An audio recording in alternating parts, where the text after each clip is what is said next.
And the last question in this pack. A student is given a sample of unknown group 2 chloride.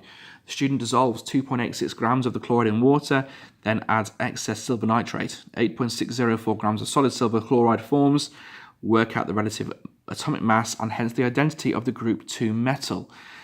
So this question can be perceived as quite difficult because you've been given limited information there. You've not got an equation, you've got just two masses, but there's more information hidden in this question than you realise to help you figure out what's going on. You're told it's a group 2 chloride. Now this is now working your understanding of your ions and recalling the charges on your ions to figure out formulae.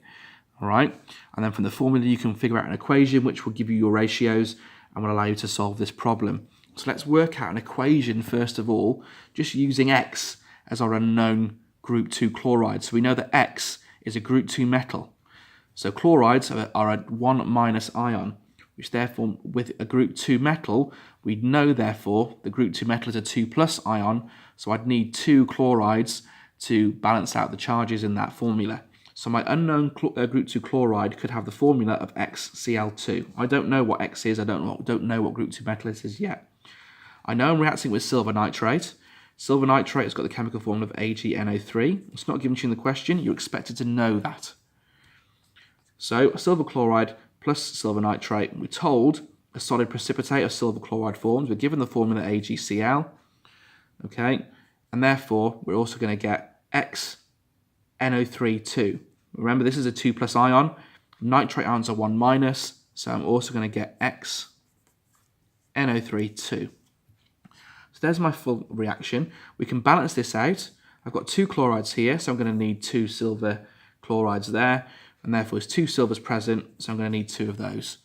So I've now got the basis to work from. I've got an equation, I've got some ratios, I can start to figure out what's going on.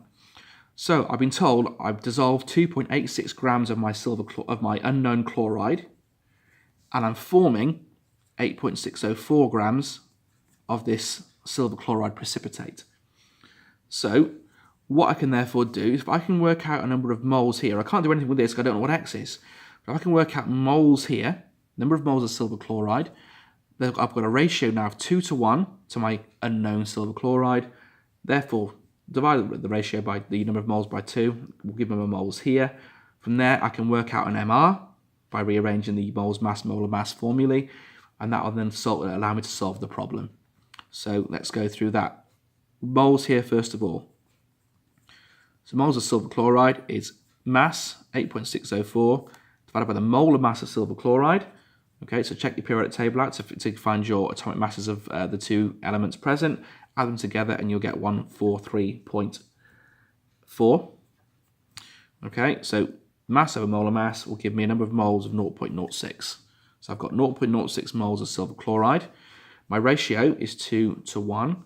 So using that ratio, my moles, my XCl2 will be 0.06 divided by 2. Therefore, I've got 0.03 moles of XCl2.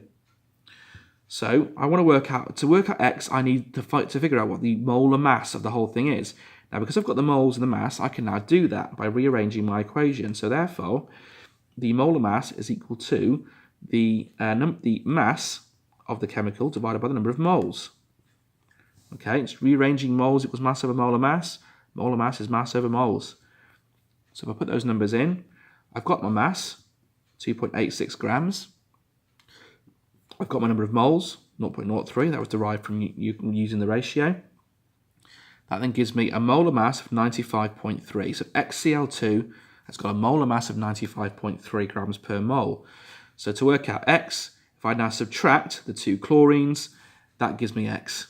Okay, so chlorine is 35.5, 2 lots of 35.5. So I take that away. From there, that gives me 24.3. Therefore, X has got to be magnesium. Okay, so once you've realised what you've got to do, the trick for this calculation really is not the maths itself, it's your ions.